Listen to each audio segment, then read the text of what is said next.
Why would an entire town come together to build something big for just one woman? When you hear what she's quietly done for this community, it'll all make sense. Welcome to Back Roads and Front Porches, where the stories of small-town America come to life. From hometown helpers to those keeping traditions alive, we're exploring the people, places, and moments that make these towns feel like home. So grab a seat on the front porch and a glass of lemonade and join us as we discover America's stories. As we drove toward the Millville Airport, it hit us how far this journey has come. Lou and Melody from Living Our Dream Now were the ones who first encouraged us to start this channel. And today, we're heading to tell a story that reminds us exactly why we did. It doesn't take long to feel what makes this place special. The menu's simple, the food's comforting, and the room is full of familiar faces. Locals talking, laughing, and catching up the way small towns always have. And you can tell this is a place people return to again and again. And right there on the wall, a headline says it all, where locals flock for hearty home-style meals. And the heart behind it all is Verna. Born and raised in Millville. I have 3 daughters. I have a husband, Bill. I've been here for 36 years. I started working here for the Giffords. I worked for them for 16 years, and then I bought the restaurant. In January, it'll be 20 years. And my daughters all work here. I love people, and I always have, and I think that's why I ended up here. I got hired at the prison to be a prison guard, and I didn't take the job. I stayed here instead, and I care about people, and I want to help all people if I can. But like every small town in America, everything changed when COVID hit. Takeout became a lifeline, and outdoor tables kept meals going when the doors had to stay closed. So during COVID, we didn't know what we were going to do at first. And then people were calling and saying, well, can we get something to go? And you ordered the night before, and then we delivered it to their house. They either paid ahead or they left the money on the porch. If they didn't have money, we delivered anyway, and we told them that. We were able to get toilet paper, bread, and milk where a lot of places couldn't. So we were offering that to people that needed it, that couldn't get it, or anything else that they wanted us to pick up. We had mostly all relatives here helping. We delivered, and we helped as many people as we could. And then we had customers who donated money to help the other people, the ones that were still working and could afford help. They were helping. We did that the whole COVID.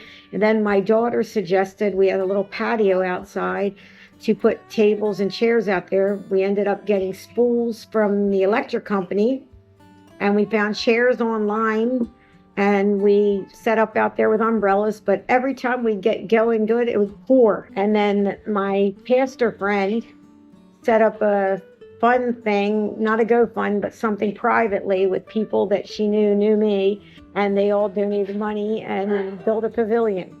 And that kept us out of the weather and, saved my business, I feel like, you know what I mean? So we were like the only game in town with any outdoor area or anything for a long time. And it gave us a chance to help people, and everybody helped us. Everybody that worked on it for free.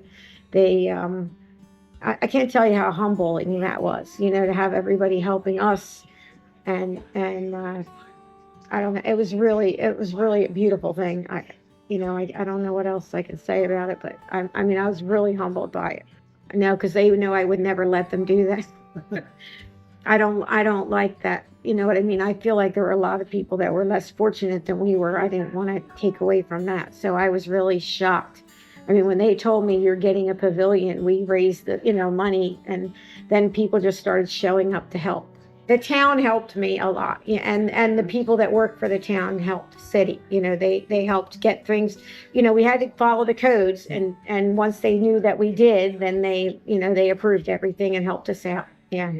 So Thanksgiving and Christmas, we do family meals, and they're for between 12 and 14 people, and we sell them And then we had a woman from town came in and purchased her meal and paid for the next person. And this just went on and on and on until the last person who picked it up was the pastor at First Church, Tom Sparks. And he said, "Don't," I said, "Well, you're the last one." And he said, "Then you use that money to feed the Hope Center for the," so it ended up that kept paying it forward. It ended up that the homeless got a meal for that day.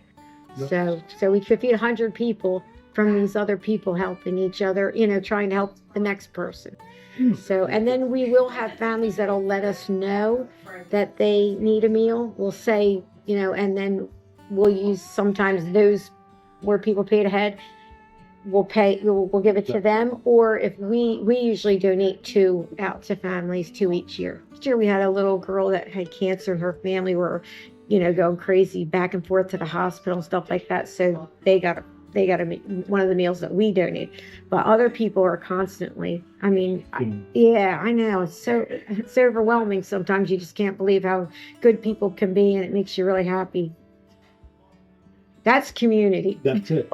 Absolutely. Give you a credit card over the phone type thing? Absolutely, yeah. Last year, they're around $300. You get a big pan of turkey all sliced in the natural juices. You get mashed potatoes, you get stuffing, you get corn, green beans, cranberry sauce, pumpkin pie, apple pie, dinner rolls, the whole thing. Okay. And if they're needy people, we're going to make sure they get a dinner. And if someone wants to help, they can. We do have a lot of good people and people that want to help each other. We all want to touch somebody's life, so that's, I want them to feel like they're welcome. I want them to feel like they had a good experience here, and I want them to feel at home. I would bring food over, or I collected socks, hats, blankets. We did that kind of stuff in the beginning.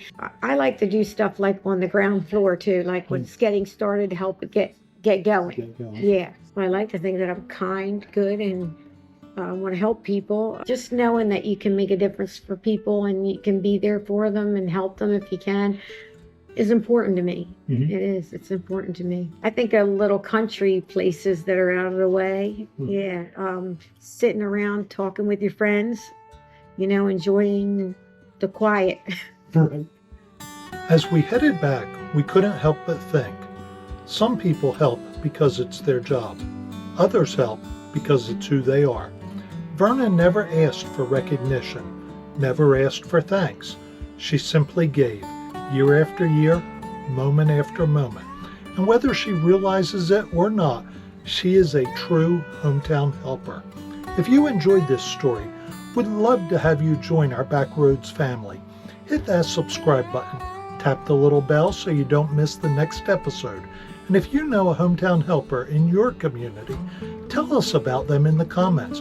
We'd love to share their story too. Until next time, keep exploring those back roads, and we'll save you a seat on the front porch.